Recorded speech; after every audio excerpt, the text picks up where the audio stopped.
We're bringing you the news. The Metro Mass Transit Company says the huge debt owed by 7 members of parliament of the opposition NDC is crippling the operations of the company. The MPs are said to owe the MMT close to some 1.5 million Ghana cedis in debt, accruing from hiring of buses for their respective campaigns in 2016. The MMT says several letters to the MPs to honor their financial obligations have fallen so far on deaf ears. The company, which is also experiencing some financial difficulties, says it wants the MPs to offset their debt to ease all these pressures. Here is the corporate communications manager, George Krobia, speaking to JoyNews' Kwesi Parker Wilson. Honorable A.B. Fuseni is the first on the list. He is supposed to give Metro Mass 21,520. That is Honorable A.B. Fuseni. Honorable Alaji Tanko will pay Metro Mass 5,650.40. Honorable Mahama Ayariga, and in the case of Honorable Mahama Ayariga, is very alarming. He is supposed to pay Metro Mass 168,831.55. Honorable Okujata Blakwa, who is also claiming that he is not indebted to the company. Yeah, because we've been told that he says he's not indebted to the company. He's not getting it well. There are services that were performed in his name as an individual, and then there are services that we perform on his behalf, and then the party made it clear, because the information that the party sent to Metro Mass as a company, the party said they have already communicated the information or the directive to their members of parliament. So Honorable Okujata Blakwa as at now owns Metro Mass 10,800 Ghana cedis. Then somebody like Honorable Ras Mubarak 5,152, Honorable Kretos Avoka 1,149.68. These are debts owned by individual members of parliament, and it's actually crippling the company down, because this amount, everything put together, runs into 1.5 million Ghana cedis, about 15 billion old currency, and it can do a lot for us. They should not also forget that the buses were fueled, and the fuel that we bought from Goy, we cannot go and tell Goy to wait 2016, and we're in 2019, running into 2020. The staff that perform the services have to be paid. We pay them the out-of-station allowances. The spare parts that were used for maintenance have to be paid. You understand? And this is a state institution. We need a lot of money to run this kind of organization, because Metro Mass already gives a lot of discounts when it comes to such transactions. Yes, especially when it has to do with the two major political parties, talking about the MPP, NDC, and the other political parties. Because we also feel this is what we can also do to assist the political parties. So when you come, having been given all this kind of discount and everything, and little or the money that you're supposed to pay for us, in order for us to also offset operational expenses, you are not paying, then of course it's not going to serve well for the party. And I don't think it even serve well for their image as honorable members of parliament. He also denied the allegations that the company is being used as a conduit to dent the image of the NDC MPs, adding other debtors are also being pursued. There are equally other people that also own the company that we will ensure that we recover all those monies to run the business of the company. But this is the first step we are making. And I don't even think it serves right for the images of these honorable members of parliament for us to use a very big platform such as JoyNews to actually pursue this kind of debts. It's not good for their image, especially when we have barely a year to elections. They should not forget that people will use it against them. No, but they say that this is the propaganda tool. I mean, clearly, the MMT wants to dent their image, and that is why, not cooked up the figures, but you're running to the media to talk about this could be settled between them and the MMT. My brother, let me tell you something. Metro Mass is not a political entity. Metro Mass is a limited liability organization. It's a limited liability company. Okay? Metro Mass has no business in the political politics in this country. We are pursuing legitimate debts. Okay? Now, if they are saying we could settle this amicably with them, it's not like we just jump into the media. Just as I indicated earlier, we have served them with several letters. So we have served, if you have cited the letter we are making reference to, the first paragraph clearly indicates that it was a follow-up letter, or it was making reference to a letter that has already been sent to Speaker of Parliament. And any letter we serve speaker, we also serve the individual people we are talking about here. Some of them deliberately just trying to say they don't own the company. But I can assure you, this is the list before me. Moving on, the Information Minister Kujo Nkrumah says the government expects that allegations of corruption will focus on verifiable facts and not just mere conjectures. Speaking at the minister's press tour and briefing at Echima in the Bono East region, he stated the fight against corruption would be difficult if it is merely based on allegations. Hence, persons who want to make the claim must back them with fact to enable anti-graft state agencies properly investigate. He says the president, Nana Addo Dankwa Akufo-Addo, will later today outline major achievements being made in his government fight against corruption. Government also expects that the anti-corruption fight will focus on facts, verifiable facts, rather than conjecture and suspicion. And that should pave way for tangible, verifiable action in our fight against corruption in Ghana. We live in a country where we are all, interested in fighting corruption. And this administration is very keen on that.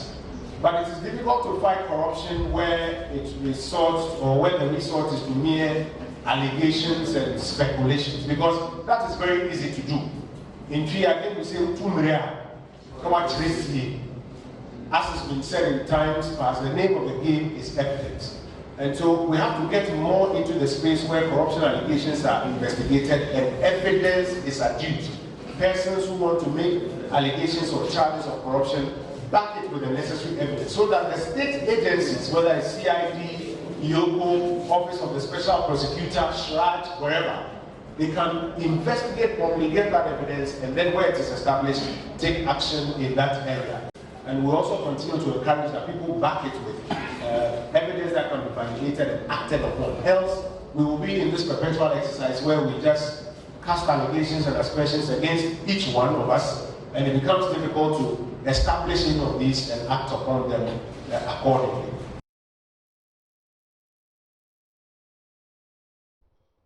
The Deputy Minister of Education, Dr. Yaosei Educhum, is calling for more partnership between churches and government in order to deliver quality education to Ghanaians. Citing countries like China and Japan, he noted that such partnership, especially at the higher level of education, could facilitate rapid growth and development of the country. Dr. Educhum was speaking at the launch of an education foundation by the Church of Pentecost right here in Accra. There's more in the following report. The system where we are shifting from our old way of doing things to the new way of doing things, 4 days or 5 days workshop is not enough. And aside that, we have been on vacation for more than a month. And then we thought our learning materials, for example, the syllabus and other documents, will be given to us for us to look through and prepare as we home. Then we do a lot of. The Pentecost Education Foundation will, among other things, help build the Pentecost University to become globally competitive. Chairman of the Church of Pentecost, Apostle Eric Kwabena Nyamiche, urged Christians to support the agenda of securing the future by investing in the youth. We pray that this day we will be able to use money, the worldly wealth that we have made, to make friends, to sponsor young people, educate them, give them godly training, give them academics, and let us release them to possess the nations. For Deputy Education Minister Dr. Yaosei Educhum, the Church of Pentecost must partner with government to improve the quality of education in the country, especially at the highest levels. Universities are doing great works, and they are the frontier of development, and they are transforming their nations, and that is what I want to see PUC doing. That it will be at the forefront of transformation, and it will lead the effort to transform Ghana, and not just Ghana, Africa, and the many years ahead of us. We want to see a product invented by PUC that makes life easier for humanity. So higher education has a role to play, and higher education, when done well, can help transform our nation. So we talk about access, quality, and relevant education system, which PUC will champion to bring about the transformation that we need in this country. And as our chairman said, if anybody can do it well, it has to be us.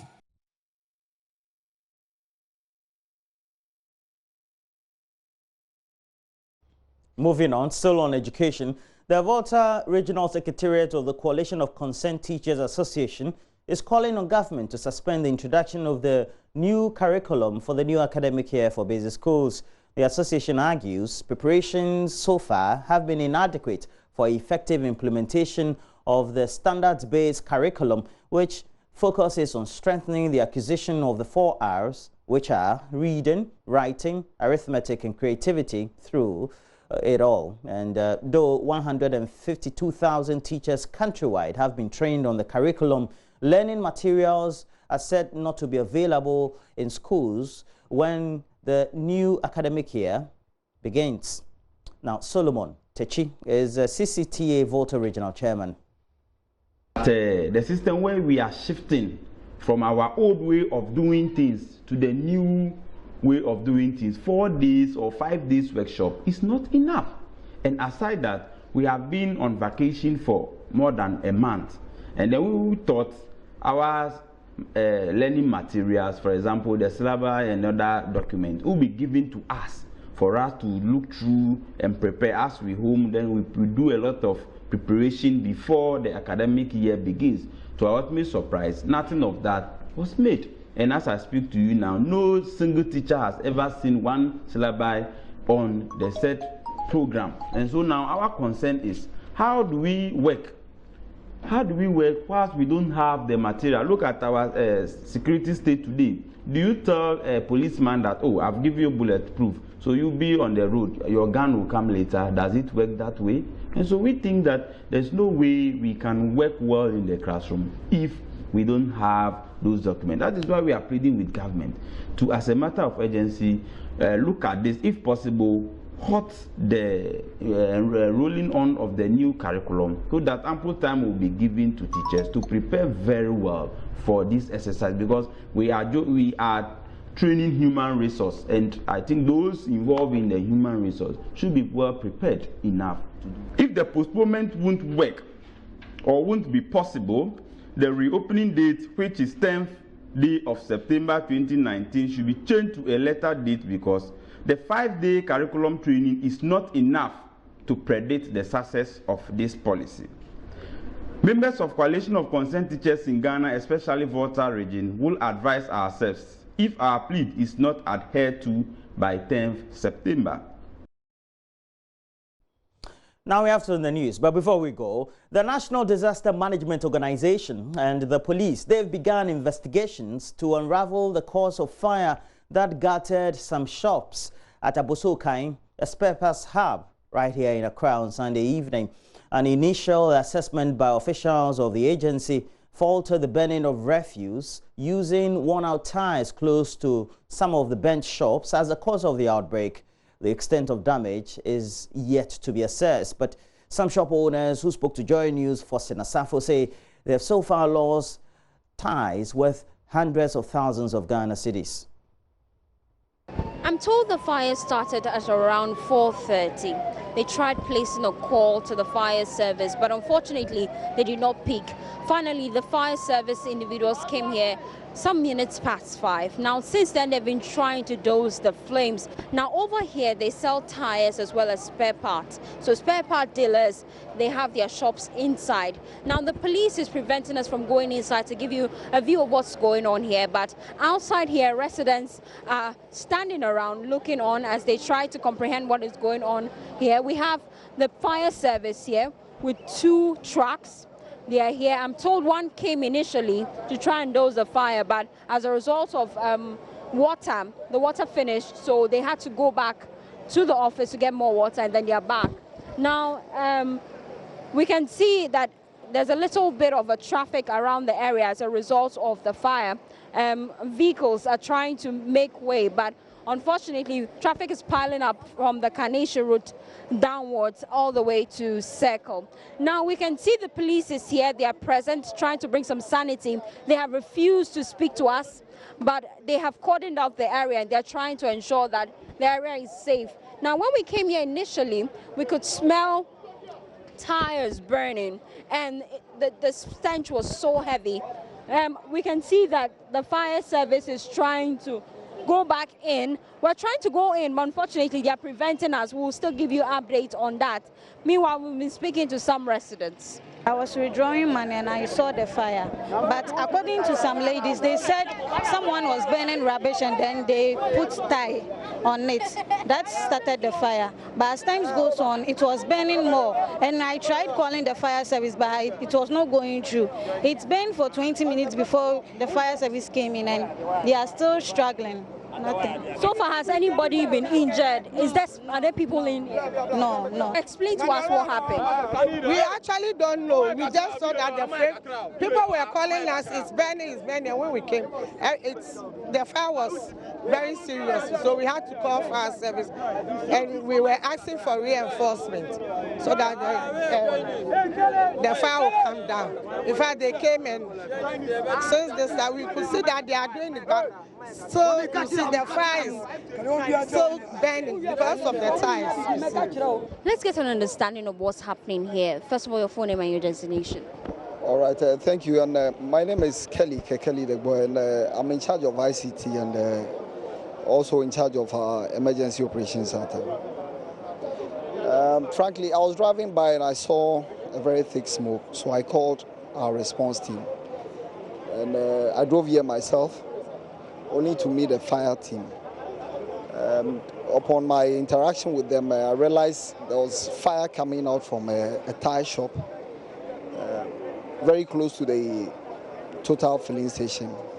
And upon inquiry, we realized that the fire started really from a point where we need to really find out what was the cause. Upon further interrogations, we realized that there was a refuse dump from where the fire started. Thankfully, the owner of the shop that caught fire got here, and his complaint was that he has severally prevented people from dumping refuse there. And today, being a very unfortunate evening, the fire sparked from there and caught the shop. So knowing very well that lorry tires are full of rubber, the fire was very high, and so it took about 4 and 5 fire tenders to bring the fire down. So far, has any lives been lost or properties? Can you quantify? Well, no lives have been lost and no injuries recorded, but properties we can't quantify, but the owner of the shop claims he's lost over 200 ties for sale. My name is Divisional Officer 2, Osman Danum. I'm the district commander for the industrial area. What we found out now is that despite where the whole thing has been stored, there is a refuse dump just next to it. And they've tried to put like a fence in between the refuse dump and the storage place, okay? And what they put in between there is just like a sheet of aluminum zinc.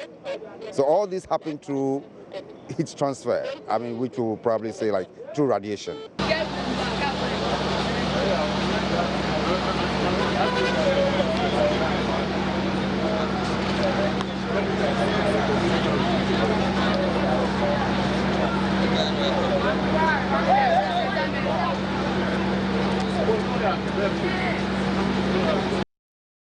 And the Deputy National Coordinator for NADMO, Abu Ramadan, questioned the siting of the market. He says his outfit will engage the Lands Commission to ascertain if the spare parts dealers are licensed to operate within the area. Temporarily, to make sure, first and foremost, inside the yard itself is not well structured to allow for easy access when there's a problem. So to start with, that was what we'll look at, whether this facility here can house a tire selling or a business of this nature is another thing we'll look at together with the Assembly to see whether really they have given them permit to even run such a business. And moving on from there, how do we prevent people from putting refuse behind the structure and burning them? Because the third time it is happening, it shouldn't happen again. So we're going to, from tomorrow, we'll keep the place cordoned off till tomorrow morning when the team from headquarters come and do further assessment as well. Well, that's it for the latest news update.